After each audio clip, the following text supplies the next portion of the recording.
اب آؤ 26 رجب کی وہ تاریخ یاد کرو جب شب معراج ہوتی ہے. میرے آقا صلی اللہ تعالیٰ علیہ وسلم کو آسمانوں پر بلایا جاتا ہے. کس شان سے جبرائیل کو اتارا گیا اور حکم دیا گیا اے جبرائیل جاؤ اپنی پیشانی کو مصطفیٰ کے تلووں سے لگاؤ. اور ان کی پیشانی کی ٹھنڈک پا کر میرے آقا صلی اللہ علیہ وسلم بیدار ہوئے اور پھر کہا گیا یا رسول اللہ آسمانوں پر آپ کو بلایا جا رہا ہے اور رب ذوالجلال آپ کو اپنے قرب کی منزلیں عطا کرتا ہے. حضرت جبرائیل کے ساتھ میرے مصطفیٰ کس شان سے گئے, اس طرح سے نہیں کہ آپ کو چپل اتارنے کا حکم آیا ہو, آپ سے کہا گیا ہو کہ نالین اتاریں, بلکہ یوں حکم ہوا کہ آپ کے لیے براق سواری بھی بھیجی گئی اور پھر اس پر بٹھایا بھی گیا اور مصطفیٰ کریم صلی اللہ علیہ وسلم کو حرم کعبہ میں پہلے لے جایا گیا, زمزم سے آپ کے سینے مبارکہ کو دھویا گیا, اس کے بعد بیت المقدس کی سرزمین پر لایا گیا.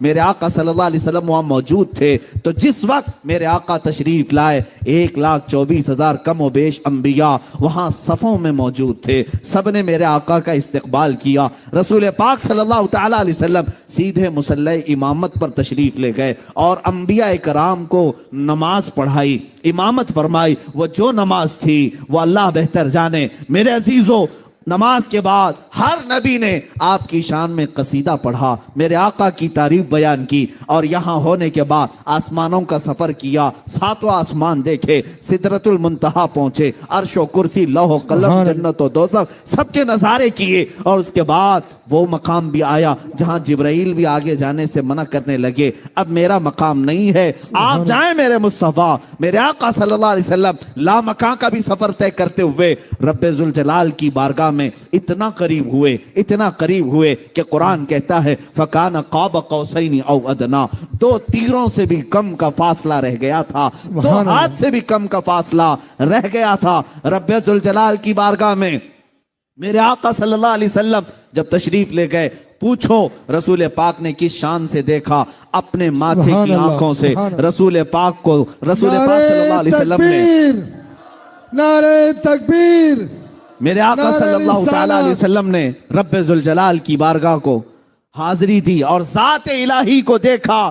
اس انداز سے دیکھا کہ قرآن کہتا ما زاغ البصر وما طغى, نہ آپ کی پلک جھپکی نہ آپ نے آنکھ بند کیا, بلکہ ذات الہی کو پورے ماتھے کی آنکھوں سے بھی دیکھا, اور جتنا دیکھا وہ اللہ بہتر جانے, میرے مصطفیٰ جانے. واپس جب تشریف لائے, 1 بار نہیں 9 مرتبہ موسیٰ علیہ السلام نے واپس بھیجا تھا. آپ کو واقعہ معلوم ہے, میں تفصیل میں نہیں جا رہا. معراج کے واقعے میں جب میرے آقا صلی اللہ تعالیٰ علیہ وسلم رب ذوالجلال کی بارگاہ سے واپس آئے, اے مسلمانوں اب میں تمہیں پوچھنا چاہتا ہوں, وہ موسیٰ علیہ السلام جو کوہ طور پر ایک ہلکی تجلی رب ذوالجلال کی دیکھی جو سوئی کے ناکے سے بھی کم تھی, اور اتنا دیکھنے کے بعد موسیٰ علیہ السلام کی آنکھوں کا حال یہ تھا کہ وہ 3 میل دور رات کے وقت کسی پتھر پر رینگنے والی چونٹی کو دیکھ لیا کرتے تھے. اب مجھے بتاؤ نگاہ مصطفیٰ کا حال کیا ہوگا, جنہوں نے تجلی نہیں, کوئی ذرہ نہیں, بلکہ پورے ذات خداوندی کو دیکھا اور اللہ رب العزت کی ذات کو دیکھ کر کے واپس جب میرے آقا تشریف لائے. اب مجھے بتاؤ نگاہ مصطفیٰ کا حال کیا ہوگا, کیا کوئی ذرہ چھپا ہوگا میرے مصطفیٰ کی نگاہوں سے, کیا کوئی تنکا چھپا ہوگا میرے آقا کی نگاہوں سے. انہی نگاہوں کے بارے میں امام اہل سنت فاضل بریلوی نے یوں کہا تھا, اور کوئی غیب کیا تم سے نہا ہو بھلا, اور کوئی غیب کیا تم سے چھپا ہو بھلا, جب نہ خدا ہی چھپا تم پہ کروڑوں درود. جس طرف اٹھ گئی دم میں دم آ گیا, جس طرف اٹھ گئی دم میں دم آ گیا, اس نگاہ عنایت پہ لاکھوں سلام. نعرہ یا رسول اللہ, نعرہ تکبیر. شان مصطفیٰ رسول پاک صلی اللہ تعالیٰ علیہ وسلم تشریف لے گئے اور واپس بھی آئے. اب یہاں لگے ہاتھوں ایک بات, معراج کا سما تو ہے نہیں لیکن ہے میلاد مصطفیٰ. ہم میرے آقا صلی اللہ تعالیٰ علیہ وسلم کی شان بیان کر رہے ہیں, در حقیقت ہم اپنی قسمت کو بلند کر رہے ہیں. عزیزان گرامی, لوگ جب یہ واقعہ سنتے ہیں کہ میرے آقا حرم کعبہ میں گئے, پھر وہاں سے بیت المقدس گئے, 1,24,000 انبیاء کی امامت کی, اکثر انبیاء نے اس میں حضور کی شان میں خطبے پڑھے, پہلے آسمان کا سفر, دوسرے آسمان کا سفر, दो आसमानों के बीच में जो सफर है वो 500 साल की मसाफत का है, 500 साल की मसाफत का, 7 आसमानों का सफर, अर्श और कुर्सी, लौह कलम, जन्नत और दोज़ख, इन सब का नजारा करना और फिर जाते खुदाबंदी को देखकर वापस आना। लेकिन कमाल इस बात का है कि जब सुन्नी बयान करता है तो यूं कहता है कि बिस्तर जंजीर भी हिलती रही, बिस्तर भी रहा गरम। यही तो हम कहते हैं ना, जंजीर भी हिलती रही, बिस्तर भी रहा गर्म, ता अर्श गए फिर आए मोहम्मद सल्लल्लाहु अलैहि वसल्लम। हुजूर पाक गए भी आए भी, लेकिन वक्त कितना लगा, 1 मिनट का भी वक्त नहीं था।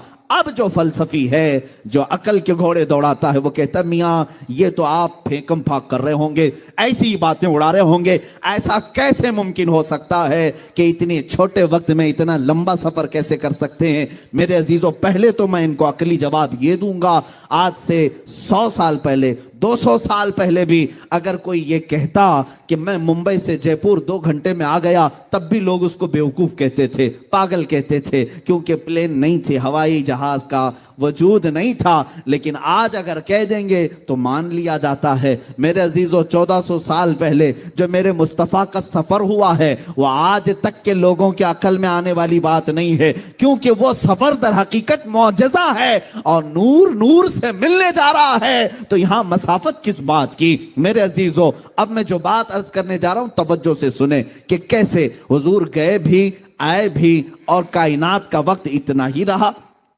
कायनात में इतना ही वक्त था, 1 मिनट का भी वक्त नहीं लगा। बिस्तर भी गर्म था, दरवाजे की जंजीर भी हिल रही थी, जिससे आप वजू फरमा कर गए थे उससे कतरे भी अभी टपक रहे थे। इतने शॉर्ट पीरियड में इतना लंबा सफर कैसे मुमकिन। किसी दानिश्वर ने बड़े अच्छे अंदाज में एक मिसाल से समझाया था, आपको मैं भी बता देता हूं। अगर आपके हाथ में कोई वॉल क्लॉक हो, घड़ी हो, आप देखें घड़ी 2 सुइयों से चलती रहती है, कभी उसमें 1 बजे, कभी 2 बजे, कभी 3 बजे। आप एक काम करना, जब घड़ी में 12 बज जाएं तो उसको उठा लेना दीवार से और उसके पीछे से उसके सेल निकाल दें, उसकी बैटरी निकाल दें, थोड़ी देर के लिए अपने पास रखें। घंटा भर, 2 घंटे भर, 3 घंटे भर, 4 घंटे भर, 6 घंटे तक आप उस सेल को, बैटरी को अपने पास रखना। 6 घंटे के बाद उस घड़ी में वापस सेल डाल दीजिए, वापस बैटरी लगा दीजिए। मैं आपसे पूछता हूं, 12 बजे थे जब घड़ी में, तब आपने सेल निकाल लिया था, बैटरी निकाल लिया था। अब जब 6 घंटे के बाद बैटरी दोबारा डालेंगे, मुझे बताओ शाम के 6 बजे से घड़ी चलेगी या 12 बजे से चलेगी?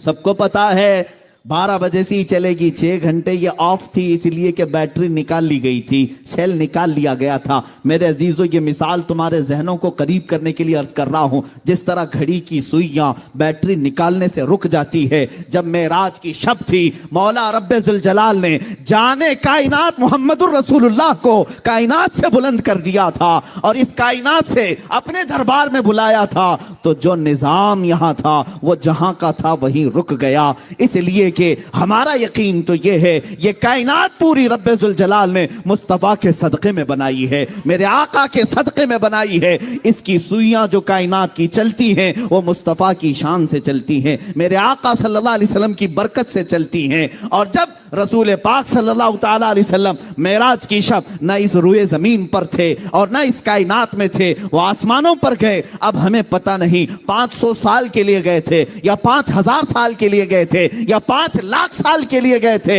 हमें पता नहीं। लेकिन इतना जरूर पता है कि जब वो जाने कायनात वापस तशरीफ लाए तो इस कायनात का टाइम और वक्त जहां रुका था वापस वहीं से चलने लग गया। इसी को इमाम अहले सुन्नत फाजिल बरेलवी ने यूं फरमाया था, वो जो न थे तो कुछ न था, वो जो न हो तो कुछ न हो। बात समझ में आ रही है? वो जो न थे तो कुछ न था, वो जो न हो तो कुछ न हो। अरे जान है वो जहान की और जान है तो जहान है, जान है तो जहान है। पहली बात ये समझ जाओ, मेरे आका सल्लल्लाहु ताला अलैहि वसल्लम रूहे कायनात हैं, असले कायनात हैं, मकसदे कायनात हैं। अगर मुस्तफ़ा करीम सल्लल्लाहु अलैहि वसल्लम ना हो तो फिर कायनात का कोई जर्रा भी नहीं। इकबाल ने क्या बेहतर अंदाज में इसको यूं अपने अशार में तरतीब देते हुए कहा था, हो ना ये फूल तो बुलबुल का तरन्नुम भी ना हो, चमने दहर में कलियों का तबस्सुम भी ना हो, हो ना ये साकी तो मैं भी ना हो, खुम भी ना हो, बज़्म तौहीद दुनिया में ना हो, तुम भी ना हो। खीमा अफलाक का इस्तादा उसी नाम से है, नबज़ हस्ती तपश आमादा उसी नाम से है। दश्त में दामन कोहसार में मैदान में है, मौज में बहर की आगोश में तूफान में है, चीन के शहर मराकश के बयाबान में है, और पोशीदा हर मुसलमान के ईमान में है। वो मेरे मुस्तफ़ा का नाम ही तो है जो इस कायनात को चला रहा है। इसीलिए आला हज़रत ने भी फरमाया है खलीलुल्लाह को हाजत रसूलुल्लाह की। हम आगे कहते हैं सफ़ीउल्लाह को हाजत रसूलुल्लाह की, है नजीयुल्लाह को हाजत रसूलुल्लाह की। एक बात याद रखना, ब मुस्तफ़ा बरसा खैश के दी हम आवोस, अगर बऊ न रसीदी तमाम बुलहबी, अपने आप को नबी के कदमों तक पहुंचा दे, इसी का नाम दीन है। और अगर वहां तक नहीं पहुंच सका तो पूरी जिंदगी अबू लहब की तरह है। हुजूर पाक असले कायनात, जाने कायनात, रूह कायनात। अब मेरे आका की एक शान और भी बयान कर दूं। मेरे अजीजों, हमारा ये जलसा, यहां जो रौनक लगी हुई है, इसी के चलते हुए, इसी को मिसाल में रखते हुए अर्ज करता हूं। आप महसूस करते हैं कि यहां पर दुनिया का एक दस्तूर है। ये स्टेज आपने सजाया, सुबह से हो सकता है सजा रहे होंगे, वॉलेंटियर यहां पर तरतीब दे रहे होंगे, यहां पर बहुत सारे कारकुनान मेहनत कर रहे होंगे, फूल लगाए, स्टेज सजाए। और किसके लिए सजाए? एक मुकर्रिर आएगा, एक खतीब आएगा, ये उलमा आएंगे। इसीलिए चले मैं दूसरी मिसाल देता हूं। आपके यहाँ शादियां होती हैं, शादी में भी मंडप सजाया जाता है, या हॉल में होती है आपके यहाँ, हॉल में बहुत सारी चीजें सजाई जाती हैं, कुर्सी रखी गई, फूल लगाए गए, हर तरह से ज़ेबो ज़ीनत किया। किसके लिए? मियाँ दूल्हे के लिए ना। बाराती पहले आ जाते हैं कुछ इस्तकबाल करने के लिए, फिर दूल्हा आता है, कुर्सी पर बैठता है, निकाह हो गया और खाना खा लिया लोगों ने, और उसके बाद रुखसती हो गई। दूल्हा अगर चला गया तो मुझे अब जो बात कहनी है वो ये है, ए मुसलमानों, सच बताओ, दूल्हा चला जाए महफिल से तो क्या वो सजावट वैसी रहेगी? क्या वो हाल में ज़ेबो ज़ीनत वैसी रहेगी? सब निकाल दिया जाए। अरे शाम होने से पहले पहले हाल बेहाल भी होता है। बहुत सारी जगहों से सारी ज़ीनत और सारी ज़ेबो आराइश ख़त्म कर दी जाती। उनसे पूछे मियाँ क्यों नहीं रखते? कहा अब दूल्हा गया तो फिर अब ये सब चीज़ों की क्या ज़रूरत? ये दूल्हे के लिए सजाई गई थी। दूल्हा आया, निकाह भी हुआ और चला गया। अब हम ये सारी लाइटिंग निकाल देते हैं, फूल निकाल देते हैं, कुर्सी हटा देते हैं। ये दुनिया का दस्तूर है। दूल्हा आने से पहले सजाया गया और दूल्हे के जाने के बाद हटाया गया। यही चलता है। अब मैं आपको बताऊं, हदीस पाक की रोशनी के मुताबिक अल्लाह रब्बुल इज्जत ने इस पूरी कायनात में पहले जमीन को बिछाया, फिर आसमान का छत ताना और दरख्तों के कुमकुमे लगाए गए, सितारों से जगमगाया गया, चांद और सूरज को लाइटिंग में भेजा गया, और 1,24,000 नबियों को बराती बनाकर भेजा गया। ये सारा निजाम मेरे मुस्तफ़ा की आमद के लिए हो रहा था।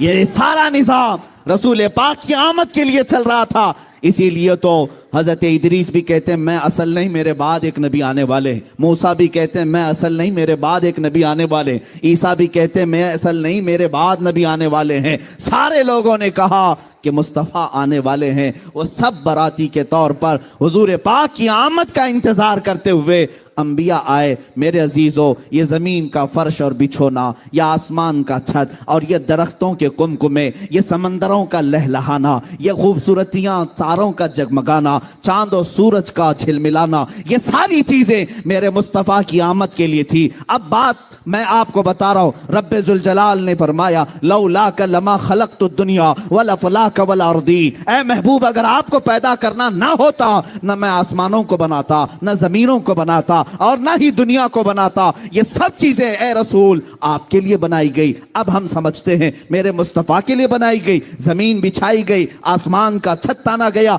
ये सब सितारे झिलमिला रहे हैं। अब मैं ये कहना चाहता हूं, वो दूल्हा 12 रबीउल अव्वल शरीफ को पीर के दिन जलवा अफरोज हुआ और मदीना तैयबा में रूपोश भी हुआ। 63 साल की जिंदगी मुस्तफ़ा करीम सल्लल्लाहु अलैहि वसल्लम ने जाहिरी तौर पर तमाम इंसानों के सामने गुजारी, और उसके बाद जब मेरे आका तशरीफ ले गए, अब मैं ये कहना चाहता हूं मेरे अजीजों, दुनिया का तो दस्तूर ये है कि दूल्हा चला जाए तो कुर्सी हटा दी जाती है, दूल्हा चला जाए तो ज़ेबो ज़ीनत खत्म कर दी जाती है, और लाइटिंग हटा दी जाती है, फूल निकाल लिए जाते हैं। मैं ये पूछता हूं, अगर मुस्तफा करीम सल्लल्लाहु अलैहि वसल्लम की आमद के लिए कायनात सजाई गई थी, जमीन और आसमान सजाए गए थे, सितारे और चांद और सूरज बिछाए गए थे, तो अब मैं ये पूछता हूं, मुस्तफा अगर चले गए तो ये सब चीजें अभी बाकी क्यों है? ये जमीन अभी क्यों है? ये आसमान क्यों है? ये तारे अभी क्यों चमक रहे हैं? ये चांद क्यों झिलमिला रहा है? ये सूरज अभी क्यों चमक रहा है? ये सारी चीजें ऐ मुसलमानों, इन अशिया से अगर तुम पूछोगे तो ये बबांगे दुहल कहेंगे, सूरज भी कहेगा, चांद भी कहेगा, तारे भी कहेंगे, जमीन और आसमान भी कहेंगे। ऐ अकल के अंधे, जरा आंख खोल और देख, दूल्हा गया नहीं, रूपोश हुआ है, सल्तनत उसकी महशर तक कायम है। वो दूल्हा सिर्फ रूपोश हुआ है, यही तो सुन्नियों का अकीदा है। तू जिंदा है वल्लाह, तू जिंदा है वल्लाह, मेरी चश्मे आलम से छुप जाने वाले, चमक तुझसे पाते हैं सब पाने वाले, या रसूल अल्लाह मेरा दिल भी चमका दे चमकाने वाले। अजीज़ान गिरामी, ये है शान मुस्तफ़ा। आप, ये हमारा मुस्कुराना, ये हमारा चहचहाना, ये सब मुस्तफ़ा की बदौलत है, उन्हीं की बरकत है। ये ज़मीन जो बाकी है मेरे मुस्तफ़ा के नाम से बाकी है। और दूसरी बात ये भी मैं बता दूं, बाज़ लोगों को दलील के तौर पर नहीं बल्कि उनको समझाने के लिए, बादशाह हुजूर सल्लल्लाहु ताला अलैहि वसल्लम को हम बादशाह आज़म कहते हैं। आज भी अगर हमारे दिलों पर किसी की हुकूमत है तो वो सिर्फ सल्तनत मुस्तफ़ा है, मेरे आका सल्लल्लाहु ताला अलैहि वसल्लम को। हाँ, एक बात ये भी, किसी ने, हुजूर मुफ्ती आज़म हिंद रदी अल्लाह ताला अन्हु मिंबर पर बैठे हुए थे, तकरीर के दौरान कहा कि मौजूदा सरकार ऐसी है, मौजूदा सरकार, गवर्नमेंट को सरकार कहते हैं, आपने बरजस्ता कहा सरकार का लफ्ज इस्तेमाल ना करें, यह गवर्नमेंट हो सकती है, सरकार सिर्फ मदीने वाले ताजदार का नाम है। मेरे आका सल्लल्लाहु ताला अलैहि वसल्लम को हम सरकार का लफ्ज इस्तेमाल करते हैं। अजीज़ान गिरामी, जुमले बदलो, और आज भी अगर हुकूमत हमारे सीनों पर किसी की है, वो मेरे मुस्तफ़ा करीम सल्लल्लाहु अलैहि वसल्लम की। देखिए आप, 14 सदियां बीत गई, हमने हुजूर पाक सल्लल्लाहु ताला अलैहि वसल्लम का जमाना नहीं पाया और ना ही उनके जमाने में उनके दीदार से मुशर्रफ हुए, लेकिन 14 सदियां गुजरने के बाद भी आज भी अल्हम्दुलिल्लाह हमारे घर के हर बच्चे में यह जज्बा मौजूद है। नाम लेकर के तो देखो, बच्चा गर्दन देने को तैयार है। ये मोहब्बत, ये इताअत किसके साथ हो सकती है? बादशाह के साथ हो सकती है, और वो भी ऐसा बादशाह जो सिर्फ सरों पर हुकूमत नहीं करता, दिलों पर हुकूमत करता है। और आला हज़रत ने यही तो कहा था, हुस्न यूसुफ पे कटी मिस्र में अंगुश्त ज़ना, हुस्न यूसुफ पे कटी मिस्र में अंगुश्त ज़ना, सर कटाते हैं तेरे नाम पे मर्दाने अरब। और अदीब लायलपुरी कहता है, शायर हैं, यूं कहते हैं, एक शहंशाह ने बख्शे हैं समरकंद बुखारा, किसी महबूब के रुखसार के दिल पर। एक बादशाह अपनी महबूबा के रुखसार पर तिल, उस पर समरकंद और बुखारा 2 शहर उसने बख्श दिए, इनाम में दे दिए। अब वो शायर कहता है, एक शहंशाह ने बख्शे हैं समरकंद बुखारा, किसी महबूब के रुखसार के दिल पर, मगर ऐ सैयद आली तेरी नामूस तेरी अजमत पर एक नहीं लाखों हैं कुर्बान गए इश्क के हर कूच व बाजार में, सर अपना हथेली पे लिए करने को हैं तैयार, सर अपना हथेली पर लिए हैं करने को निसार। अजीज़ान गिरामी, ये मेरे मुस्तफ़ा की शान है। अगर बादशाहत हो तो ऐसी हो कि रूह पर भी हो, कल्ब पर भी हो। आज मैं शान मुस्तफ़ा के सिलसिले में ये भी बात अर्ज करूं, दुनिया का एक कानून ये भी हमने देखा, आपका शहर तो हेरिटेज कहलाता है, बादशाहों का, राजे महाराजाओं का शहर है, और हो सकता है तारीख में तो पढ़ा होगा, आप तो नहीं देखा हो, बादशाह की कुर्सी लगती है और अगल बगल में वजीर भी होते हैं, वजीरों का भी दरबार हुआ करता है। और जब बादशाह उठ जाता है तो वजीर नहीं बैठते, वजीर भी उठ जाते हैं, ये बेअदबी समझी जाती। बादशाह जब कुर्सी पर है तो उसके पहलू में वजीर होते हैं, और जब तक वजीर बैठे हैं, ये बादशाहों का निजाम होता था कि जब तक वजीर पहलू में बैठे हैं, इस बात की दलील होती कि इसकी बादशाहत कायम है। कोई भी रियाया आए और सवाल करे, और अगर वजीर चले गए तो यह कहा जाता कि नहीं, अब बादशाह छुट्टी पर जा रहे हैं, सल्तनत اٹھائی جا رہی ہے، کام و کاج ختم کیے جا رہے ہیں، کیونکہ وزیر جو ہوتے ہیں وہ اس بات کی علامت ہوتے ہیں کہ رعایا اپنی حاجتیں بیان کرنے کے لیے آ سکتی ہے، سلطنت کا دروازہ کھلا ہے، اس بات کی علامت ہوتی جب بھی وزیر بیٹھا کرتے، یہ دستور ہوا کرتا۔ اب آؤ میں بتاؤں، رسول پاک صلی اللہ علیہ وسلم نے اپنی زندگی پاک میں ارشاد فرمایا، اللہ رب العزت نے مجھے 4 وزیر عطا کیے۔ کتنے؟ 4 وزیر عطا کیے، 2 آسمان میں اور 2 زمین میں۔ آسمان کے میرے وزیر جبرائیل اور میکائیل ہیں، اور زمین پر میرے 2 وزیر ابو بکر اور عمر ہیں۔ آپ ساری حدیثیں پڑھنا، حدیث کے راوی یہی کہتے ہیں مصطفیٰ آئے، ابو بکر اور عمر ساتھ میں آئے۔ حضور پاک صلی اللہ علیہ وسلم مسکرائے، ابو بکر عمر پہلو میں تھے۔ یہی حدیثوں میں اکثر آپ کو ملے گا، کوئی محفل ایسی نہیں ملتی جہاں حضرت ابو بکر اور حضرت عمر نہ ہو۔ حضور پاک صلی اللہ علیہ وسلم کے ساتھ ہر محفل میں حاضر باش۔ میرے عزیزو، یہ ہم سنیوں کا عقیدہ بھی ہے، اور ہمارا یہ وجدان کہتا ہے وہ رسول پاک صلی اللہ تعالیٰ علیہ وسلم شہنشاہ کونین ہیں، بادشاہ اعظم ہیں۔ جب مدینے کی دھرتی پر تھے تو ابو بکر و عمر رضی اللہ عنہما وزیر کی طرح آپ کے ساتھ ساتھ رہتے، لیکن جب میرے مصطفیٰ کریم صلی اللہ علیہ وسلم اس دار فانی سے کوچ فرما گئے، رحلت فرمائے، اور وہ بقعہ نور جس میں میرے آقا آج آرام فرما ہیں، روضہ رسول گنبد خضرا کے نیچے جہاں میرے آقا آرام فرما ہیں، میرے آقا کے وصال کے بعد ترتیب تو دیکھیں، حضور کے پہلو میں پہلی مرتبہ حضور کے بعد اگر کوئی دفن ہوتا ہے تو ابو بکر صدیق دفن ہوتے ہیں، چند سالوں کے بعد دوسرا اگر کوئی دفن ہوتا ہے تو حضرت عمر دفن ہوتے ہیں، اور کوئی نہیں دفن ہوا۔ حضور کی زوجہ حضرت عائشہ کہتی ہے میں دفن ہونا چاہتی تھی، یہ جگہ میں نے اپنے لیے رکھی تھی، لیکن اللہ کی مرضی یہ تھی کہ حضرت عمر ہی وہاں دفن ہو، اور اس کے بعد وہ دیوار بند کر دی گئی۔ اب اس حجرہ پاک میں میرے آقا آرام فرما ہے، اور پہلو میں ابو بکر و عمر آرام فرما ہے۔ اب میں کہنا یہ چاہتا ہوں، دنیا کا دستور یہ کہتا ہے بادشاہ کے اگل بگل وزیر ہیں تو یہ اس بات کی علامت ہوتی ہے کہ سلطنت قائم ہے اور رعایا اپنی حاجتیں لے کر آ سکتی ہے۔ میرے مصطفیٰ کا دربار مدینے میں آج بھی اس بات کی علامت بنا ہوا ہے۔ اے سنیوں، اے مسلمانوں، آؤ حاجتیں لے کر، اس لیے کہ بادشاہ اب بھی کرسی شہنشاہت پر بیٹھا ہے، اور بغل میں ابو بکر و عمر وزیر بن کر کے آج بھی تشریف فرما ہے۔